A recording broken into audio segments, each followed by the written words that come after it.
Alhamdulillah, wassalatu wassalamu ala rasulillah Sayyidina wa maulana Muhammad ibni Abdillah wa ala alihi wa sahbihi wa man tabi'ahu wa mawalah. Ashhadu an la ilaha illallah wahdahu la syarika lah wa ashhadu anna sayyidana Muhammadan abduhu wa rasuluh la nabiyya ba'dah. Allahumma salli wa sallim wa barik ala sayyidina wa maulana Muhammadin nabiyil ummi wa ala alihi wa sahbihi wa barik wa sallim. Wa qala ta'ala fil Qur'anil azim wa huwa asdaqul qailin. A'udzu billahi minasy syaithanir rajim.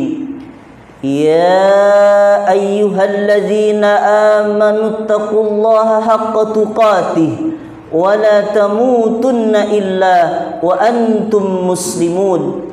Wa qala ta'ala fi ayatil ukhra ya ayyuhalladzina amanu taqullaha wa qulu qawlan sadida yuslih lakum a'malakum wa yaghfir lakum dhunubakum wa man yuti'illaha wa rasulahu faqad faza fawzan 'azima.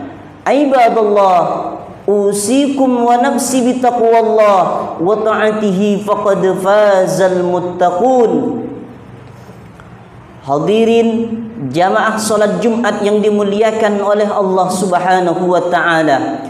Kembali kita bersyukur kepada Allah Subhanahu wa taala di hari Sayyidul Ayyam penghulu hari ini.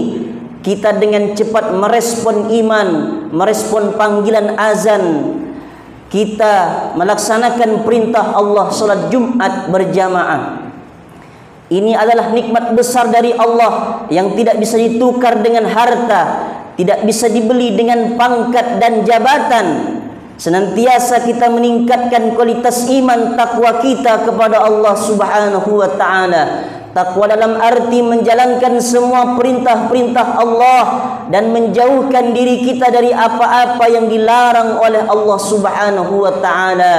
Al-jannatu uiddat lil muttaqin. Surganya Allah dijanjikan untuk orang-orang yang bertakwa kepada Allah Subhanahu wa taala. Kedua kalinya salawat beriring salam, lisan kita tetap basah bersalawat kepada baginda Nabi besar Nabi Muhammad sallallahu alaihi wasallam. Man shalla alayya salatan sallallahu alaihi biha asra. Orang yang salat satu kali kepada Rasulullah, Allah langsung balas 10 kali rahmat kasih sayang Allah. Wa huttan anhu asara sayiat. Salawat satu kali kepada Rasulullah, Allah akan hapuskan 10 kesalahan. Wa rufi'at lahu asyara darajat. Salawat satu kali kepada Rasulullah sallallahu alaihi wasallam, Allah akan angkat 10 tingkat derajat kemuliaan. Begitulah mulianya ketika orang itu banyak-banyak berselawat kepada Nabi Muhammad sallallahu alaihi wasallam. Ma'asyiral hadirin, jamaah Jumat yang dimuliakan oleh Allah Subhanahu wa taala. Mohon jaga baik-baik karena kita berada di era yang berubah saat sekarang ini. Era kita sudah berubah saat sekarang ini. Kita dengarkan satu hadis dari Nabi Muhammad sallallahu alaihi wasallam yang beliau sudah menyampaikan jauh-jauh sebelumnya kepada kita. Akan datang suatu masa, cirinya taqarrabuz zaman. Zaman itu akan terasa begitu cepat, kata Nabi Muhammad sallallahu alaihi wasallam. Redaksi nabinya begini bahasa Indonesianya. Setahun terasa akan seperti 1 bulan. 1 bulan terasa akan seperti sepekan. Sepekan akan terasa seperti 1 hari. 1 hari akan terasa seperti sudah benar-benar terjadi. Itu sudah terjadi di zaman kita saat sekarang ini. Yang kedua, kata Nabi, taqarrabul aswaq. Pasar itu mudah dilalui. Pasar itu mudah kita jangkau.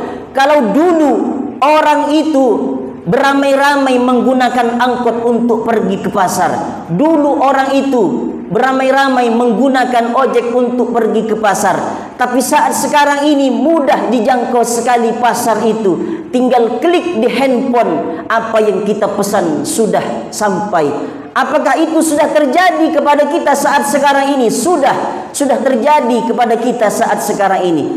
Kalau dua hal ini sudah terjadi pada saat zaman sekarang kepada kita saat sekarang ini, maka hati-hati, kata Nabi sallallahu alaihi wasallam. Kalau dua hal ini sudah terjadi kepada kita saat sekarang ini, problematika, masalah-masalah di masyarakat makin banyak terjadi, fitnah-fitnah makin banyak terjadi, hoax, manipulasi, tipu menipu makin banyak terjadi. Maka dua amalan dahsyat di akhir zaman yang mesti kita lakukan untuk menangkal fitnah akhir zaman ini. Yang pertama, jangan pernah engkau tinggalkan salat. Salat merupakan hubungan vertikal kita dengan Allah Subhanahu wa taala. Salat merupakan hubungan baik kita dengan Allah Subhanahu wa taala, di mana kita mengakui bahwa yang berhak disembah hanyalah Allah Subhanahu wa taala. Innani anallah, sesungguhnya aku ini adalah Allah, kata Allah Subhanahu wa taala. La ilaha illa ana, tidak ada Tuhan selain aku. Fa'budni, maka sembahlah aku, kata Allah. Dengan apa cara menyembah Allah? Aqimis salata lidzikri, dirikanlah salat untuk mengingat Allah Subhanahu wa taala. Kalau selama ini kita hidup di atas dunia, harta dicari petang, bahkan sampai pagi pulang sore, ada yang pagi sampai pulang pagi, tapi harta itu belum kunjung juga kita dapatkan. Koreksilah, mungkin kita kurang dekat dengan Allah Subhanahu wa taala. Kurang dekat apanya? Salat kita masih belum istiqomah di hadapan Allah Subhanahu wa taala. Kalau selama ini apa yang diinginkan oleh kita selama hidup di dunia ini sudah diusahakan dengan betul-betul, sudah berusaha semaksimal mungkin, mungkin engkau bukan kurang usahanya, kita kurang dekat dengan Allah Subhanahu wa taala. Maka salat itu adalah as-salatu imaduddin. Salat itu adalah tiang agama. Faman aqamaha faqad aqamaddin. Orang yang mendirikan salat, maka dia sudah mendirikan agama. Wa man tarakaha faqad hadamaddin. Orang yang meninggalkan salat, maka dia sudah merobohkan agama Allah Subhanahu wa taala. Bukankah kita hidup di atas dunia, kita diciptakan oleh Allah untuk beribadah kepada Allah? Wa ma khalaqtul jinna wal insa illa liya'budun. Tidak aku ciptakan jin dan manusia itu, kata Allah, melainkan untuk beribadah kepada Allah Subhanahu wa taala.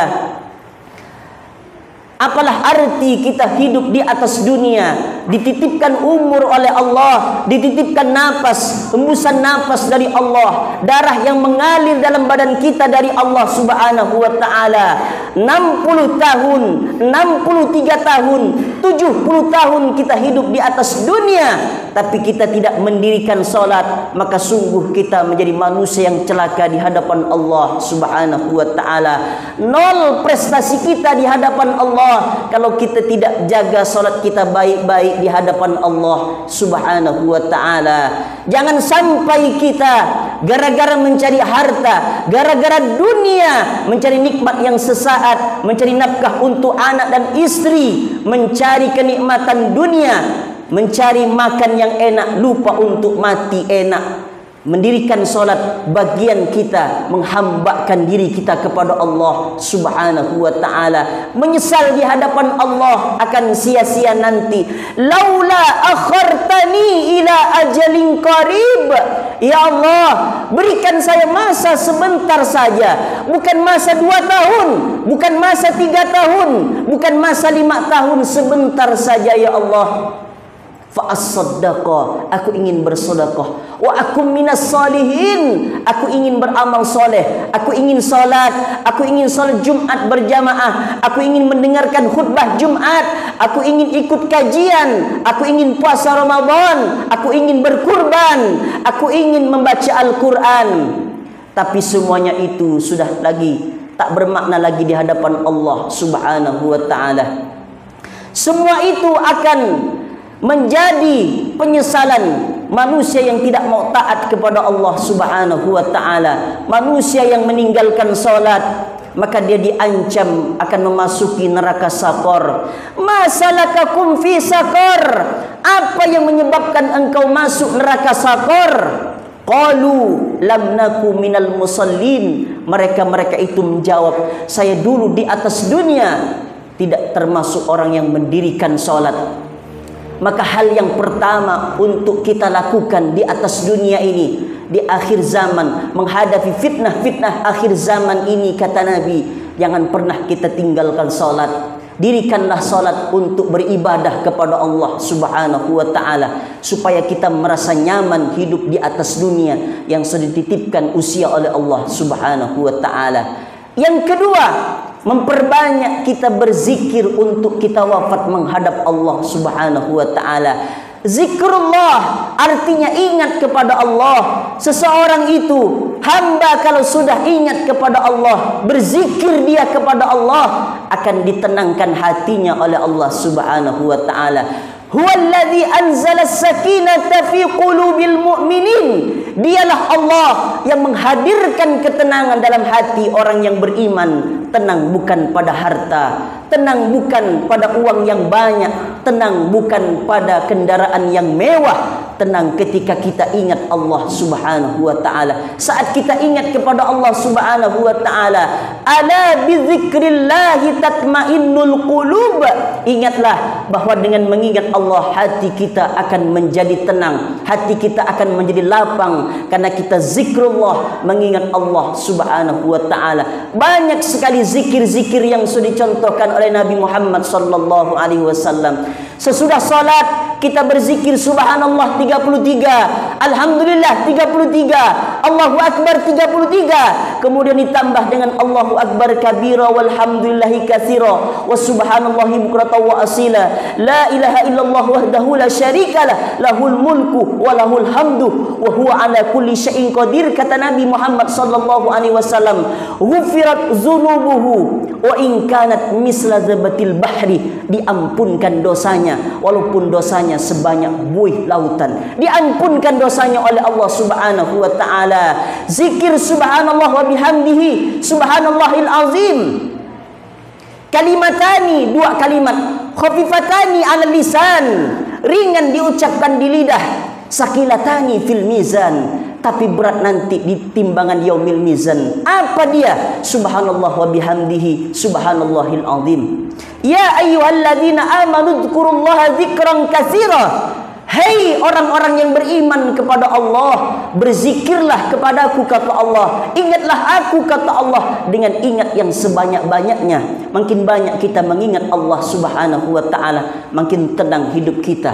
Makin banyak kita melabuhkan hati kita kepada Allah Subhanahu wa ta'ala, insyaallah apa yang kita inginkan dalam kehidupan di dunia akan diberikan oleh Allah Subhanahu wa ta'ala. Barakallahu li wa lakum fil Qur'anil azim wa nafa'ani wa iyyakum bima fihi minal ayati wadh-dhikril hakim wa taqabbala minni wa minkum tilawatahu innahu huwal ghafurur rahim.